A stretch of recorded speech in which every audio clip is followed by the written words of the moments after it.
A discreet and reserved millionaire hires a caterer for a grand masquerade ball at his mansion. She grows close to him, uncovering layers of deceit involving stolen identities and fortunes. Now, she is at risk for getting involved with him. Emily's smartphone buzzed with a new email notification as she wiped down the stainless steel counters of her modest catering kitchen in downtown Charleston. She paused, hands still damp, and swiped the screen. The subject line caught her eye. Urgent, catering request for exclusive event. Curiosity piqued. Emily tapped into the message, her brow furrowing as she read the details. The email was from the assistant of a Mr. Adrian Sterling, a name that resonated with whispers of high society and immense wealth, although he was a mystery to most. The request was for a caterer to manage a grand masquerade ball at his mansion on the outskirts of the city, this Saturday. Short notice was an understatement, but the offered compensation was anything but modest. It was the kind of payday that could cover her rent and payroll expenses for months. After a moment's hesitation, thoughts of her recent struggles to keep her business afloat in the wake of economic downturns, Emily typed a reply, confirming her interest. Within minutes, a response came back, setting a time for a phone call to discuss details the following morning. As she cleaned up for the night, Emily's mind raced with plans and possibilities. This event could be the break her small business needed. But why the secrecy? Why her? As she locked up her kitchen, she decided whatever the case, she couldn't afford to let this opportunity slip through her fingers. Saturday arrived quicker than Emily had anticipated. Her van, loaded with gourmet ingredients, fine china, and her best servers dressed impeccably in their uniforms, rolled through the wrought iron gates of the Sterling estate. The mansion loomed large as they approached, its stone facade bathed in the golden hues of the setting sun, windows glinting like eyes, watching their arrival. The driveway curled through meticulously landscaped gardens that whispered secrets in the gentle evening breeze, leading them to a grand front entrance where a woman awaited. She was older, with a stern face softened slightly by the smile she offered as Emily stepped out of the van. "Ms. Morrison, I presume I'm Rachel, the housekeeper. Mr. Sterling has instructed me to assist you with anything you might need." As they unloaded, Emily surveyed the scene. The mansion's interior was even more impressive than its exterior. Opulent chandeliers, ancient tapestries, and an air of silent antiquity that spoke of centuries past.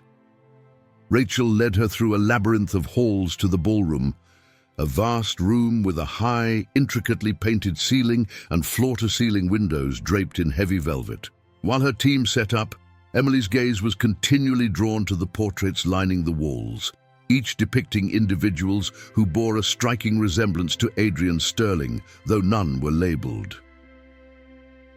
"Your ancestors, Mrs. Rachel?"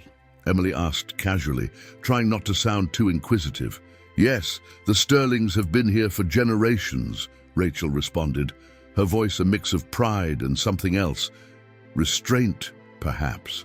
"They value their privacy, but they are generous hosts." As the final preparations were made, Emily felt the weight of the mansion's gaze upon her. This job was more than a simple catering gig. She was stepping into a world far removed from her own, one that was as beautiful as it was mysterious. Emily's team moved with practiced precision, setting up the catering stations around the ballroom's periphery. The gleam of silver and the soft clink of glass provided a soothing backdrop to the bubbling anticipation Emily felt as she oversaw the placement of the last hors d'oeuvre. As the final touches were made, Emily took a moment to inspect everything personally. The menu was a sophisticated array of delicate canapés, crafted to impress the most discerning palates. She adjusted a tray of smoked salmon blinis topped with crème fraîche and caviar, ensuring each was arranged just so. Rachel watched her from the doorway, her expression unreadable. "Mr. Sterling expects perfection." He believes that every detail contributes to the overall harmony of the event, she said, her tone implying both a warning and a hint of advice. Emily nodded, understanding the unspoken command. "We aim to meet his expectations fully," she replied, her voice carrying the confidence she forced herself to feel. As Rachel left, Emily's attention was drawn to the murmur of voices from the staff preparing in the adjacent room. Throughout the setup, the house buzzed with activity, mansion staff weaving through with efficiency that spoke of rigorous training and strict management. Emily caught snippets of conversation, mentions of last-minute guest additions, and the peculiar insistence on anonymity for some attendees. As the sun dipped below the horizon, casting long shadows through the ballroom's windows, Emily's servers took their positions. She double-checked each station, her senses heightened by the enormity of the evening ahead. This event wasn't just a job, it was a performance, and her role was pivotal. The chime of an antique clock marked the beginning of the masquerade. Guests began to filter into the ballroom, a swirl of silks and satins, feathers and masks. Each mask was more elaborate than the last. Some were studded with gems, others feathered extravagantly, and a few bore designs that were almost theatrical in their complexity. Emily watched from behind her station as the room filled with a kaleidoscope of characters from what seemed like another era. The anonymity afforded by the masks added an electric charge to the air. Whispers and laughter echoed under the high ceilings, carrying a sense of intrigue and secrecy. Among the guests, one man commanded particular attention. He was taller than most, his posture spoke of authority and ease, and his mask, an intricate web of silver filigree with sapphire accents, complemented his sharp, dark eyes. Emily assumed this was Mr. Sterling, observing his domain with an air of detached curiosity. Throughout the evening, Emily circulated the room, ensuring her staff met the guests' needs while trying to gather impressions of the host. Sterling moved through the crowd like a ghost, present yet elusive, often pausing to speak quietly with a guest before disappearing into the throng. As the night progressed, Emily overheard bits of conversations, the tones hushed and often cryptic. The identity of Mr. Sterling seemed to be a common theme, with speculation swirling as much as the dancers on the floor. Was he truly the man behind the mask? Or was this all an elaborate facade? The atmosphere thickened with each passing hour, the mingling scents of perfume and intrigue drawing Emily deeper into the mystery of the Sterling masquerade. She felt herself caught between her professional duties and the unfolding drama, her curiosity piqued by the enigmatic figure at the center of it all. As the evening deepened, the ballroom thrummed with a heady blend of music and murmured conversations, punctuated by the occasional clink of champagne flutes. Emily moved through the crowd with a tray, her eyes scanning the guests not only to anticipate their needs, but also to sate her growing curiosity about the enigmatic host and his equally mysterious attendees. Near a secluded alcove, Emily paused to adjust a tablecloth, her attention inadvertently caught by a hushed conversation between two masked guests draped in velvet cloaks. Their voices were low, urgent, and despite her better judgment, Emily found herself listening. "He's not who he says he is," one whispered, a hint of fear lacing the words. The real Adrian Sterling wouldn't risk exposing himself, not after all these years in hiding. "Then who do you think is behind the mask tonight?" the other asked, skepticism threading through his tone. "I don't know, but something is off. We should be careful." Their voices trailed off as they noticed Emily nearby. She offered a polite smile and moved away, their suspicious glances burning into her back. Her mind raced. Not the real Adrian Sterling. Then who was hosting this grand affair, and why the charade? The seeds of doubt planted, Emily returned to her duties with a new sense of purpose. Each interaction, each polite nod and veiled glance now carried a weight of potential deceit. Who among these glittering guests knew the truth? Determined to uncover more about the mysterious host, Emily excused herself from the ballroom under the guise of checking on supplies. Instead, she navigated the mansion's labyrinthine corridors, her caterer's uniform granting her an invisibility among the staff bustling through the halls. Her heart thudded with a mix of fear and excitement as she descended a narrow staircase leading to the mansion's less frequented areas. The air grew cooler, the opulence of the party above fading into shadowed stone walls and dimly lit passageways. Emily's steps slowed as she reached a heavy wooden door, slightly ajar. She peered inside, her breath catching. The room was an office, richly appointed but with an air of disuse. Dust motes danced in the beam of light filtering in from the hallway.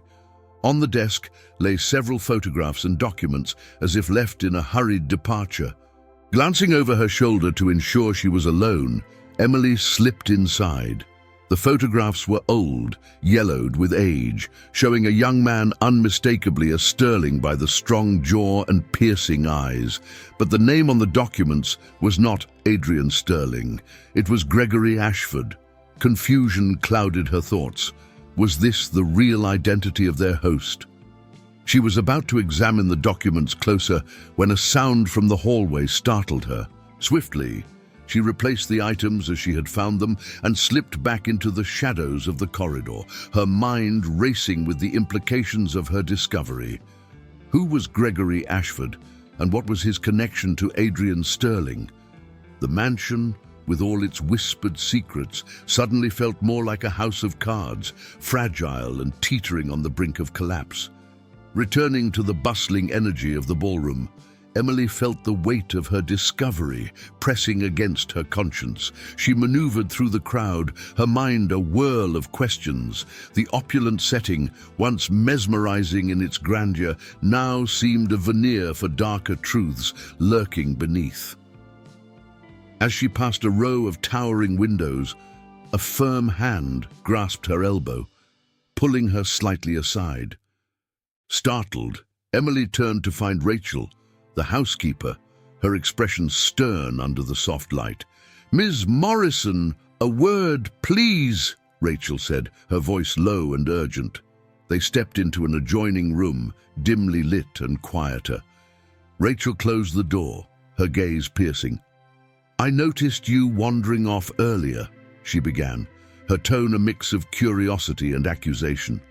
"The lower floors are off limits to staff during events. May I ask what you were doing?" Emily weighed her words carefully, aware that her response could either diffuse the situation or escalate it. "I was just looking for extra supplies," she replied, hoping her casual demeanor would allay any suspicions. "I must have taken a wrong turn." Rachel studied her for a moment, her expression unreadable. Then, slowly, she nodded. "This mansion holds many secrets, Miss Morrison. It would be wise not to dig too deep. Mr. Sterling values his privacy, and so should we all." The warning was clear, and Emily nodded in understanding, though her resolve only hardened. "Of course, Mrs. Rachel. Thank you for the advice," she said, masking her growing resolve with a polite smile. As she returned to the party, Emily's thoughts were a tangle of intrigue and caution. The warning had been a clear indication that her snooping had not gone unnoticed, and that her presence at the mansion was more significant than just as a caterer. Back in the safety of the kitchen, Emily pondered her next moves. The snippets of conversation about imposters, the documents bearing another name, and Rachel's veiled warning all pointed to a complex puzzle far beyond anything she had anticipated when accepting this job. Her team worked around her, oblivious to the undercurrents she had stumbled into. Watching them, Emily felt a surge of protectiveness. She was responsible not just for a successful event, but for their safety as well. The risks of digging deeper into Adrian Sterling's or Gregory Ashford's mysteries seemed increasingly perilous. Yet, As she watched the masquerade through the door's crack, the pull of the truth was irresistible. Could she really turn her back on what she'd found, simply serve the canapes and champagne, and pretend none of this had happened? The decision crystallized as she observed the guests, their faces hidden behind masks of feathers and jewels, laughing and dancing, oblivious to the web of deceit woven around them. She couldn't ignore it. She had to know more, not just for her own curiosity, but because something about the situation felt profoundly wrong. With a deep breath, Emily steeled herself. She would stay until the end of the event, keep her eyes and ears open, and gather as much information as she could. Once it was over, she would decide how to proceed, armed with as much evidence as possible to ensure she wasn't acting on mere suspicions. Resolved but cautious, Emily returned to the ballroom. The night was far from over, and she knew that each step she took brought her closer to understanding the true nature of the masquerade. Her decision was made. She would watch, listen, and learn.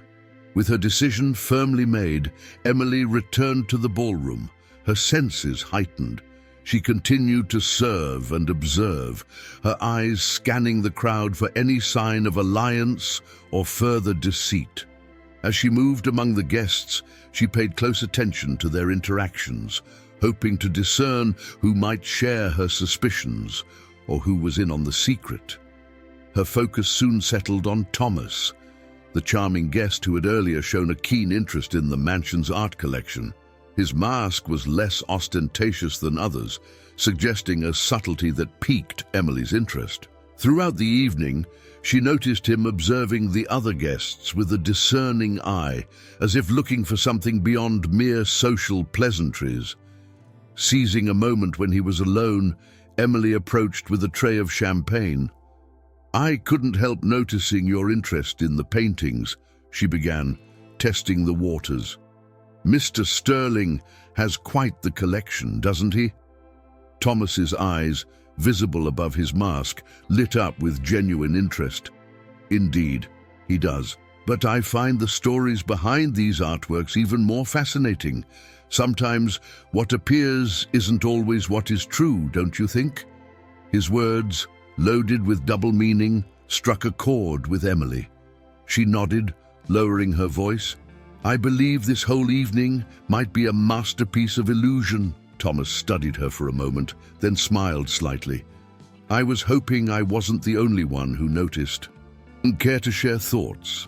Encouraged by his response, Emily glanced around to ensure they were not overheard. "Let's just say I've stumbled upon some inconsistencies tonight that raise quite a few questions about our host."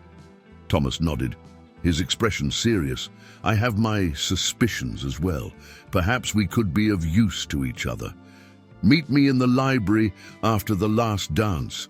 There's something I'd like to show you." With a final nod, he drifted back into the crowd, leaving Emily to ponder the potential risks and rewards of trusting Thomas. She decided that gathering allies was essential, and Thomas, with his keen observation and apparent insight, could be a valuable one.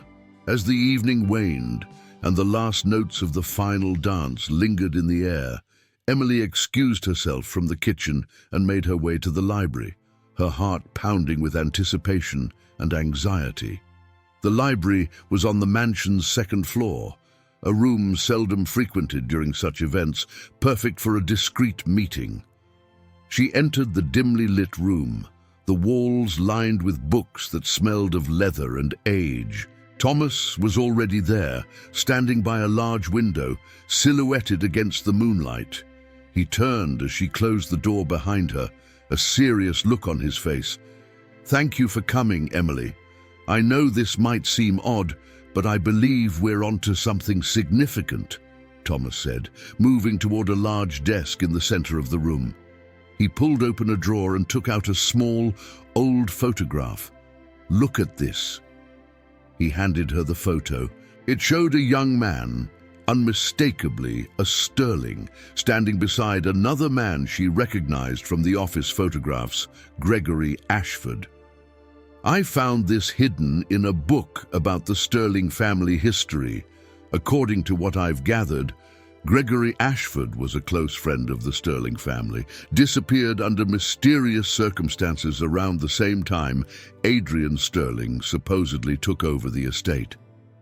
Emily absorbed the information, her mind racing. The pieces were beginning to fit together, but the picture was far from complete. So, you think the man posing as Adrian Sterling is not who he claims to be? Thomas finished for her, his eyes dark with implication. And I believe he's using Sterling's identity for reasons we need to uncover. Before Emily could respond, the sound of footsteps echoed outside the library door.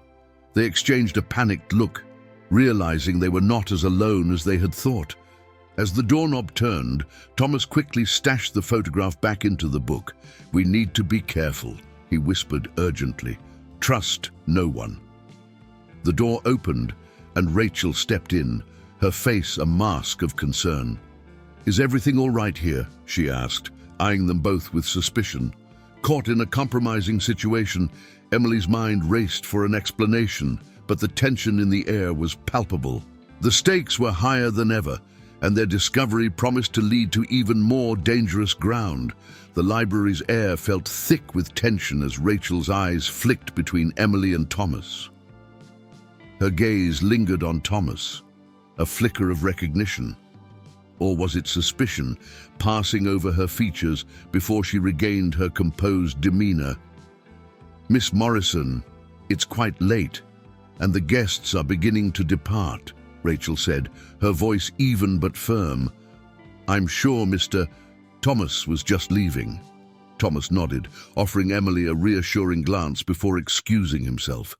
Emily followed suit, her mind racing with the implications of their discovery and the urgent need to act. Once back in the safety of the kitchen, Emily couldn't shake off her unease. Thomas had become a captive ally in the truest sense, caught in the web of the mansion's secrets just as much as she was. She knew they needed to act quickly before their window of opportunity closed. The next morning, after the guests had left and the mansion had settled into a deceptive calm, Emily reached out to Thomas via a secure message. They agreed to meet in town, away from the prying eyes of the mansion's staff. There, in a quiet corner of a nondescript cafe, they laid out their plan. "We need to get back into that office and find out exactly what Gregory Ashford's disappearance has to do with Adrian Sterling," Emily proposed, her voice low. Thomas nodded, pulling up a digital copy of the mansion's blueprints on his tablet. "There's a small window of time during the staff shift change at noon. If we're careful, we can slip in unnoticed." Their plan was risky, but necessary. They needed answers, and time was not on their side. Later that day, Emily and Thomas approached the mansion under the guise of collecting some forgotten equipment from last night's event. The security at the gate, recognizing Emily from the catering service, waved them through without a second thought. Once inside, they navigated the mansion's corridors with practiced stealth, avoiding the main areas where the staff were busy transitioning between shifts. Emily's heart pounded in her chest, each step echoing ominously on the marble floors. Reaching the office was a relief, but they knew they had limited time. Thomas stood watch at the door, while Emily rifled through the desk where she had seen the photograph and documents. Her fingers trembled as she uncovered more than just Gregory Ashford's identity. A series of correspondences that hinted at a massive financial fraud involving the Sterling family fortune. "Thomas, look at this," Emily whispered, holding up a letter dated several years back. It was written by Gregory Ashford to an unknown recipient, discussing plans to secure their futures with one final act. The signature was a match for the one she'd seen in the hidden room. Just then, the sound of footsteps approaching snapped them back to reality. Thomas quickly took the documents, storing them in his bag. "We need to go now," he hissed, pulling Emily toward a service exit they had marked as a backup route. They slipped out just as the sound of voices neared the office, their breaths shallow as they made their way back to the safety of Emily's van parked outside. As they drove away, the weight of their discovery sat heavy between them. "We have enough to go to the police now," Thomas said, glancing at the bag of documents. Emily shook her head. Not yet. We don't know how deep this goes or who's involved. We need more evidence to ensure no one gets away with this. Thomas agreed reluctantly, and they decided to meet again to discuss their next steps. As Emily dropped him off, she felt a mix of fear and determination. They were in this together now, and there was no turning back. After parting ways with Thomas, Emily spent the night poring over the documents they had retrieved, each page adding layers to the web of deceit woven into the fabric of the Sterling estate. The early hours of the morning found her at her kitchen table, surrounded by papers and notes, a strong cup of coffee in hand, determined to piece together the full story. Emily reached out to a contact from her past who specialized in forensic accounting. She needed an expert's eye to decipher the financial trails in the documents. Her contact agreed to help, intrigued by the case, and promised to get back to her with a preliminary analysis as soon as possible. In the meantime, Emily knew she needed to maintain her cover. She arranged to return to the mansion under the pretense of finalizing the event's accounts, ensuring she had a legitimate reason to be there. She dressed carefully, her attire and demeanor perfectly matching the role of a professional caterer wrapping up business. Back at the mansion, Emily navigated the halls with a calm exterior, while internally she was on high alert. She used this opportunity to observe the staff's dynamics and gather more information.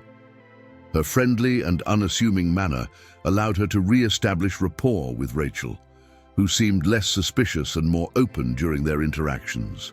Emily subtly steered the conversation towards the history of the estate and its recent events, picking up valuable tidbits about staff changes and recent, unusually secretive meetings that had taken place. Each piece was a small part of the puzzle, and Emily was slowly putting them together.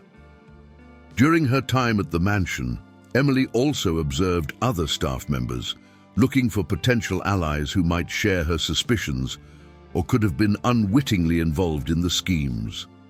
One such person was a young gardener named Marco, who seemed disillusioned and wary of the recent changes at the estate. Seeing an opportunity, Emily struck up a conversation with Marco during a break. She expressed her admiration for the gardens and gently probed for his views on the management. Marco, feeling recognized and a bit flattered, opened up about his recent observations, strange late-night meetings and new, unfamiliar faces visiting the mansion, which didn't fit the usual guest profile. Emily listened, her mind racing. Marco's insights confirmed her suspicions that the mansion was more than just a family estate. It was a hub for whatever illicit activities Adrian Sterling, or whoever he was involved in.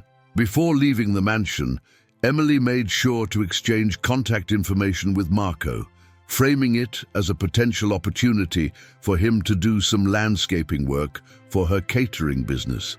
In reality, she hoped to keep the line of communication open for more information. As Emily drove away from the mansion, her phone buzzed. It was her forensic accountant contact, and the news was as big as it was bad.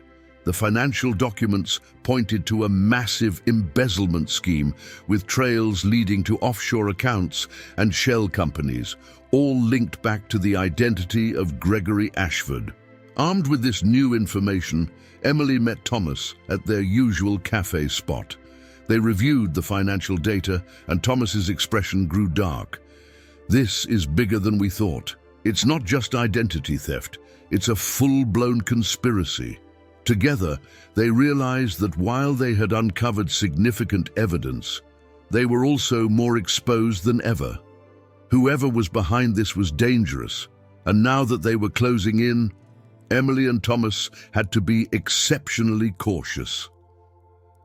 Emily and Thomas sat back in the secluded corner of the cafe, their coffees untouched as they delved deeper into the layers of conspiracy uncovered. The revelations from the financial documents painted a grim picture, one that tied the estate's current owner to fraudulent activities spanning continents.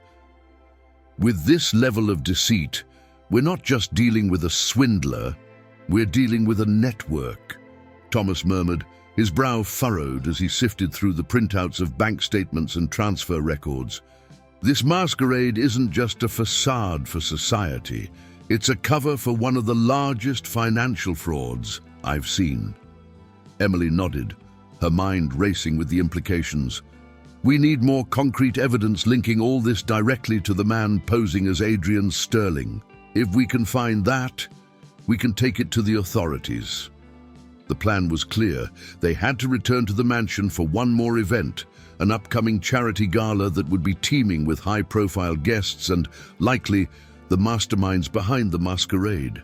They needed to infiltrate it, not as caterer and guest, but as detectives in their own right. Preparing for the gala, Emily secured an invitation under the pretense of finalizing catering details, while Thomas arranged to attend as a representative of a philanthropic business entity interested in the charity being supported. Their dual presence, both plausible and necessary, provided the perfect cover. The night of the gala arrived, cloaking the mansion in a buzz of excitement and opulence. Emily, dressed elegantly to blend in with the guests, moved through the crowd with a keen eye, her senses alert to every exchange. Thomas, equally sharp in his formal attire, circulated nearby, watching the interactions of the mansion's inner circle with a critical eye.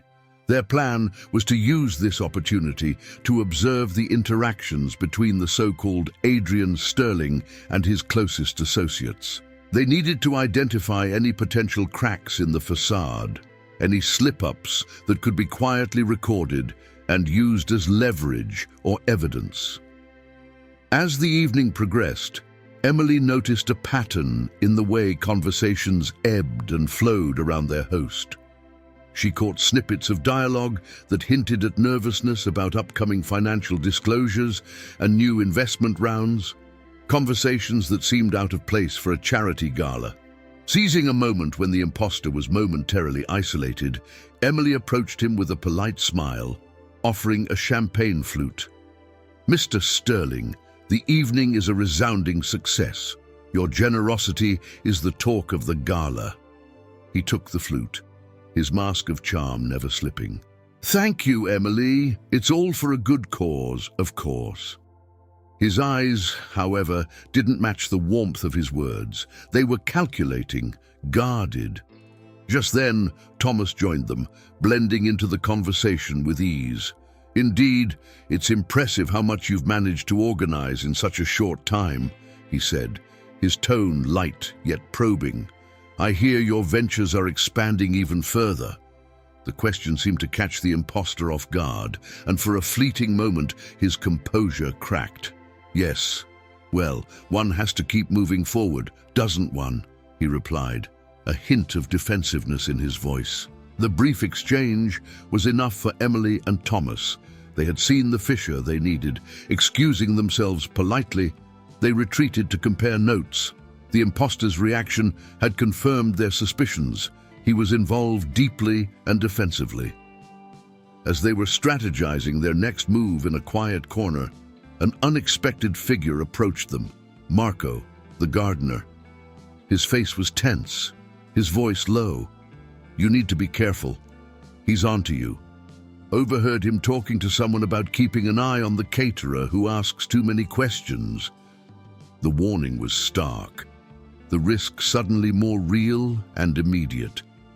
Emily felt a chill run down her spine, realizing the danger of their situation. They needed to act fast. "Thank you, Marco," Emily whispered, her mind racing with the urgency of their predicament. "Stay safe and keep in touch if you can."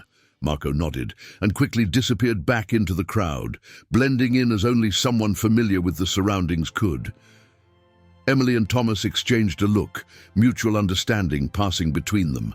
It was time to accelerate their plans. With Marco's warning fresh in their minds, Emily and Thomas knew they couldn't waste any more time. They needed to secure more damning evidence that night and get out before their cover was completely blown. They decided to split up to cover more ground. Emily would snoop in the office one last time while Thomas kept their host distracted. Emily navigated her way to the office, her earlier visits making her path almost second nature now. Inside, she quickly accessed a hidden safe behind a painting, an anomaly she'd noticed earlier but hadn't had the chance to explore.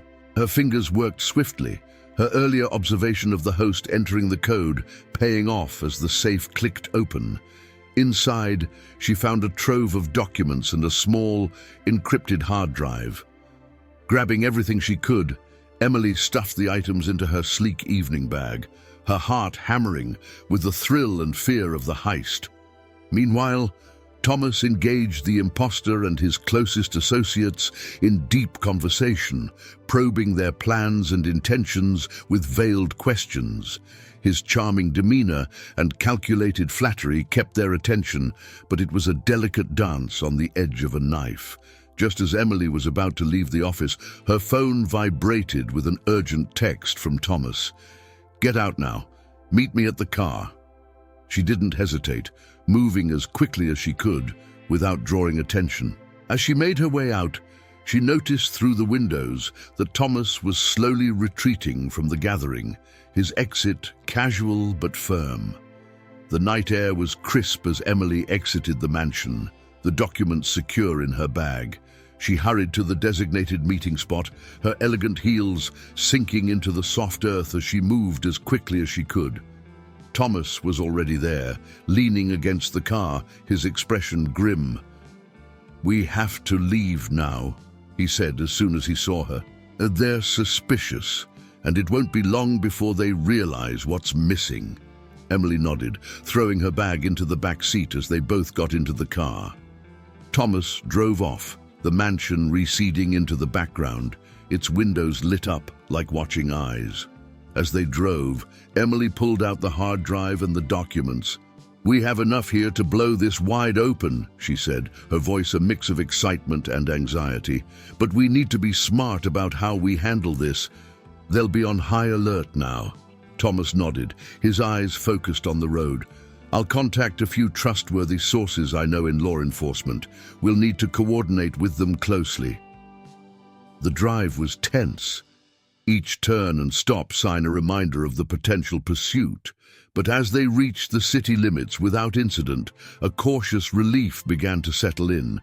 They had made it out, but the real work was just beginning. Their next steps involved careful planning and coordination. They needed to ensure that when they blew the whistle, it was done in a way that ensured protection for them and maximum impact against the fraudsters. This was more than just a financial scandal. It was a fight against a dangerous conspiracy. Back in the safety of Emily's catering office, she and Thomas began sifting through the documents and examining the encrypted hard drive. They were deep into the night, surrounded by papers and digital screens, when Emily's contact, the forensic accountant, arrived to assist with the hard drive. After several tense hours, they managed to break the encryption, revealing detailed records of financial transactions, emails, and documents that outlined the entire fraudulent scheme. It was worse than they had imagined. Money laundering, embezzlement, and fraud on an international scale, implicating not just the imposter, but a network of high-profile individuals. "This goes deep," Thomas murmured, scrolling through a list of names and transactions. "These people are influential, powerful. Exposing this will shake things up at high levels." Emily nodded, feeling the weight of their discovery. "We need to strategize carefully. We can't just hand this over to any officer. We need someone at the top, someone we can trust absolutely." Deciding on their next move, they arranged a meeting with a high-ranking official in the federal law enforcement whom Thomas knew personally and could vouch for. They set the meeting for the next morning at a discreet location. The morning was grey and overcast as Emily and Thomas arrived at the designated meeting spot, a quiet cafe that was yet to open for the day. The federal agent was already there, a woman with a sharp gaze and a no-nonsense demeanor. Introductions were brief, then they got down to business. Emily and Thomas laid out their findings, presenting the documents and the data from the hard drive. The agent listened intently, her expression grave. "This is substantial," she said after they had finished. "You've done incredible work here, but you're right to be cautious. This will need to be handled with precision." She agreed to take the evidence and begin the process of setting up a task force to investigate and act upon the findings. "We'll need to move fast," she explained. "People like this are slippery. Once they sense the net closing, they'll disappear." As they wrapped up the meeting, Emily and Thomas felt a mix of relief and apprehension. They had set something massive in motion, something that could not be stopped or unseen. As they left the cafe, the agent's final words hung in the air. "Be careful. You're not just dealing with fraudsters. These are dangerous people." Driving away, the gravity of their situation began to truly sink in for Emily. They had crossed a line, exposing themselves to potential retribution from powerful adversaries. The road ahead was fraught with danger, and the outcome uncertain. As they reached a traffic light, Thomas's phone rang. He answered, his face turning pale as he listened. Hanging up, he turned to Emily, his voice tense. "That was Marco. He's in trouble. They know he's been talking to us." The light turned green, but they sat frozen, the morning traffic swirling around them. They had to make a decision, and fast. Help Marco, or head straight to the safety of the federal building. The tension was palpable, the stakes higher than ever. Emily gripped the steering wheel, her decision clear. Let's go get him. As they turned the car around, heading back to the mansion, the screen fades to black, leaving viewers on the edge of their seats, wondering what will happen next. Emily and Thomas sped towards the mansion, urgency thrumming through every turn and acceleration. They knew going back could expose them further, but leaving Marco to face the consequences alone was not an option. He had risked his safety to help them. Now, it was their turn to return the favor. As they approached, the early morning mist enveloped the mansion's imposing structure, giving it an eerie, almost foreboding appearance. They parked a distance away and made the rest of the approach on foot, using the cover of the landscaped gardens to remain unseen. Near the service entrance, they found Marco, visibly shaken but waiting for them. They caught me sending information out," he whispered hurriedly as they helped him to his feet. "I managed to escape, but it was close. They're locking down the estate." With Marco in tow, Emily, Thomas, and he made a hasty retreat to a nearby safe house Emily had arranged as a precaution. There, surrounded by nondescript walls and the quiet of an abandoned suburban stretch, they formed a new alliance. Marco, with his inside knowledge of the mansion and its daily operations, was invaluable. He provided details of the security measures, staff shifts, and even the routines of the key players involved in the scheme. Together, they began crafting a plan to not only protect themselves, but also to take decisive action against the fraud network. It was clear now that they were dealing not just with financial criminals, but potentially dangerous individuals willing to guard their secrets at any cost. In the safety of the safe house, Emily, Thomas, and Marco pored over maps of the estate, digital records, and their compiled evidence to formulate their endgame. The upcoming gala, expected to be attended by many of the conspiracy's key figures, would be their final stage. "We need to expose them publicly," Thomas declared, pointing to the list of attendees on his laptop screen, catching them in the act during the gala with law enforcement on standby. Emily nodded in agreement, her mind working through the logistics. "We'll need solid proof in real time, something undeniable. We can use the gala's own surveillance system against them." Marco, familiar with the mansion's technical setup, outlined how they could tap into the video feed without alerting security. As they solidified their plans, Emily contacted the federal agent, briefing her on their strategy. The agent, recognizing the potential for a significant blow against the network, promised federal support on the ground. However, she made it clear that their evidence needed to be irrefutable. They decided Emily would infiltrate the gala, posing as part of the catering team again, while Thomas would attend as a guest, both wired for communication. Marco would handle the technical aspect, ensuring they had eyes and ears inside at all times. The hours leading up to the gala were tense, each member of the trio checking and rechecking their equipment, roles, and backup plans. They knew the risks. The mansion would be on high alert, especially with recent security breaches. As night fell, they set out for the mansion once more. The gala would be their stage, the culmination of all their efforts, and potentially the most dangerous night of their lives. As the gala commenced, the mansion was ablaze with lights and swarmed with guests in high spirits, unaware of the undercurrents swirling beneath the evening's pleasantries.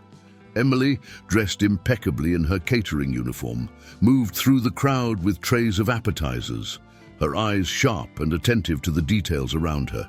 Her earpiece, cleverly concealed, kept her connected to Thomas and Marco, who were stationed in their respective roles. Thomas, mingling among the guests with a charm that belied his true purpose, kept an ear out for any incriminating conversations that could be subtly recorded. His interactions were casual, but calculated, drawing out information from the attendees, many of whom were unknowingly integral to the network they were aiming to dismantle. Marco, in a makeshift control room set up in a van parked discreetly a block away from the mansion, monitored the feeds they had tapped into. His fingers danced over keyboards and switches as he kept an eye on security movements and communications. The early part of the evening yielded significant victories. Emily overheard and subtly recorded a conversation between two executives discussing the laundering operations. Meanwhile, Thomas, with his suave approach, managed to secure a confession from a junior staffer who was unaware of the broader implications of the data he divulged. These early successes bolstered their confidence, and as they regrouped briefly in the shadows of the garden, they shared their findings, each piece adding strength to their case. "We've got them on multiple counts now," Emily whispered, a fierce determination in her eyes.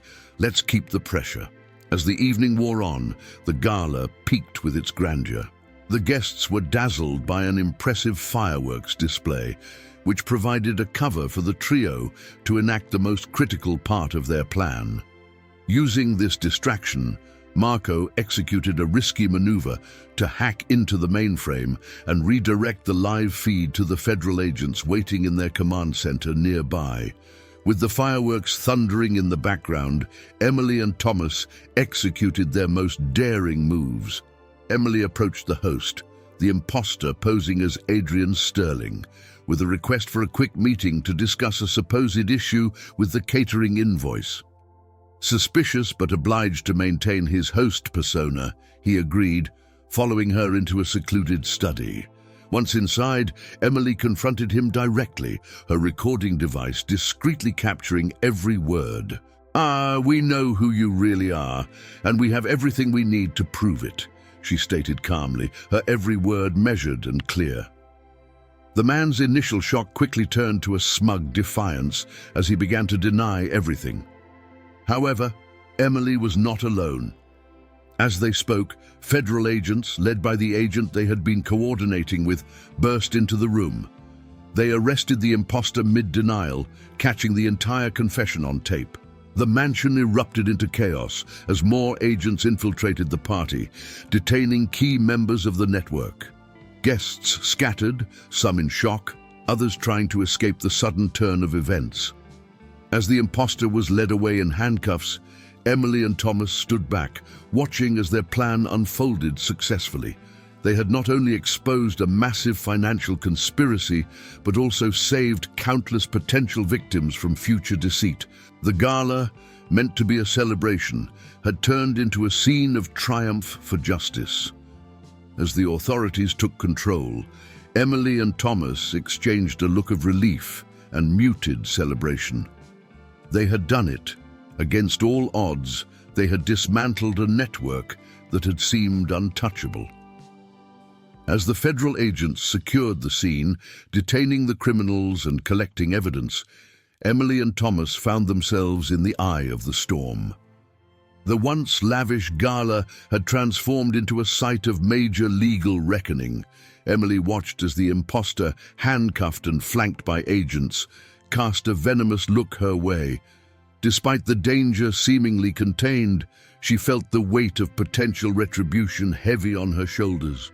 Inside the mansion, under the high ceilings and opulent chandeliers, Thomas and Emily were called to give immediate statements. In the quiet corner, away from the fading echoes of the party, they recounted the sequence of events that led to the takedown, each detail noted by the attending federal officer. Emily provided the recordings from the night, and Thomas handed over digital copies of the intercepted communications. Their evidence was damning, unequivocal. As they spoke, agents were already processing the extent of the network's financial tentacles, spreading across borders and through multiple industries. Emily felt a surge of relief mixed with exhaustion. The reality of their success was overwhelming. After giving their statements, Emily and Thomas were allowed to step outside. The early morning air was cool and crisp, a stark contrast to the tension that had dominated the night. They watched as the last of the suspects were taken away, the mansion now a beacon of law enforcement activity. "It's over, isn't it?" Thomas asked, watching a sleek black car disappear down the long driveway. "At least this chapter." "It seems so," Emily replied, her voice soft, reflective. "But the ripples of tonight will affect many for a long time. We've unearthed more than just a fraud scheme. We've exposed a network that infiltrated lives and businesses deeply." Their conversation was interrupted by the federal agent they had coordinated with. She approached, her expression serious but with a hint of warmth. "You two did an incredible job," she said. "We've secured enough from the mansion to keep us busy for months. And the leads we've gathered tonight, this is just the beginning." She confirmed that their actions had indeed led to the initiation of multiple other investigations, likely to expand further as the seized documents and data were analyzed. The agent's next words were a sobering reminder of the road ahead. "You should consider some level of protection, at least for a while. People like those you've helped us detain, and they have long memories and reach." Emily and Thomas nodded, understanding the gravity of her advice. Their lives had irrevocably changed. They were no longer just a caterer and a businessman, but pivotal figures in a significant legal battle against organized crime. As dawn broke, coloring the sky with hues of orange and pink, Emily and Thomas decided to follow the agent's advice. They agreed to stay under federal observation while things settled, knowing their normal lives were on hold indefinitely. As the sun rose over the horizon, casting long shadows across the Sterling estate, Emily and Thomas faced the reality of their situation. They had disrupted a major criminal network, but the victory came at a personal cost. They had to leave their old lives behind, at least temporarily, for their safety. In the quiet of the early morning, they discussed their immediate future. Federal protection meant relocation, anonymity, and a constant awareness of the threat that lingered. "We knew it was dangerous," Emily said, her voice steady despite the turmoil she felt inside. "But seeing it all unfold, it's more real than I ever imagined." Thomas agreed, his face somber in the light of dawn. "It was worth it, though. We did something important." He paused, then added, "But now we need to think about what comes next for us, not just in terms of safety, but our lives, careers, everything." Their conversation was interrupted by the arrival of the federal agent, who came to escort them to a safe location. As they left the mansion, Emily looked back at the place where she had catered countless events, never imagining it would be the scene of her life's most defining moment. The drive to the safe house was quiet, each lost in their thoughts about the future, Upon arrival, they were briefed by federal officials on the procedures and protocols of their new temporary lives. The safe house was a nondescript suburban home, fortified and secure, yet it felt like a gilded cage to Emily and Thomas. Over the following days, they worked with federal agents to provide all necessary information for the ongoing investigations. Emily's meticulous record-keeping and Thomas's business acumen proved invaluable in deciphering the network's complex operations. Their cooperation helped solidify the case against the arrested individuals, ensuring a strong prosecution. During this time, they also had to make tough decisions about their personal lives. Emily contacted family members to explain her sudden absence without revealing the danger she was in. Thomas handled the temporary transfer of his business responsibilities, ensuring his company would run smoothly in his absence. Their sacrifices were becoming more evident. Not only had they left their homes, but they also had to pause their careers and personal relationships. The weight of their choices hung heavily, but the support from the law enforcement community and the progress of the case bolstered their spirits. Weeks turned into months, and the trials of the key figures in the criminal network began. Emily and Thomas were key witnesses, their testimonies critical in securing convictions. The media covered the trials extensively, heralding the takedown as a significant blow to financial crime networks. After the trials, the federal agent met with Emily and Thomas one last time. "You're both free to go back to your lives," she said, offering them each a small smile.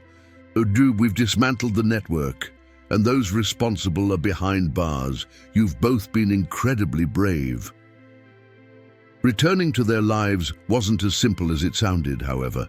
The world they left wasn't the world to which they returned.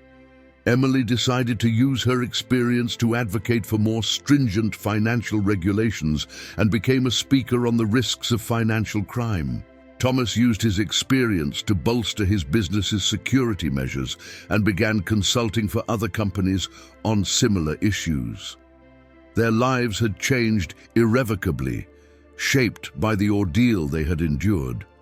They maintained contact, bound by the shared experience that had transformed them from acquaintances to co-conspirators to lifelong friends. As Emily stood at a podium, addressing a conference on financial security, she reflected on the journey that had brought her here. Her speech was not just about policies and procedures, but about vigilance and ethics. She shared her story, anonymized to protect her identity, as a testament to the impact of collective action against corruption. Thomas, meanwhile, launched a new initiative within his company, focusing on ethical business practices and transparency. His experiences had taught him the value of integrity in business, and he became a respected leader in promoting corporate responsibility. Both Emily and Thomas had emerged from their ordeal not just survivors, but as champions of change. They had uncovered a deep-seated corruption and faced unimaginable dangers, but they had also sparked a wider dialogue about responsibility and justice in the business world. Their new beginnings were not just about continuing where they had left off, but about moving forward with a new purpose. They had been given a second chance at life, and they were determined to use it to make a difference. As the curtain fell on their past adventures, the horizon stretched out before them, wide and inviting, promising new challenges, but also new opportunities to effect change. They were ready to meet it head-on, forever changed, forever vigilant. If you enjoyed, consider subscribing to our channel and supporting us through the thanks button.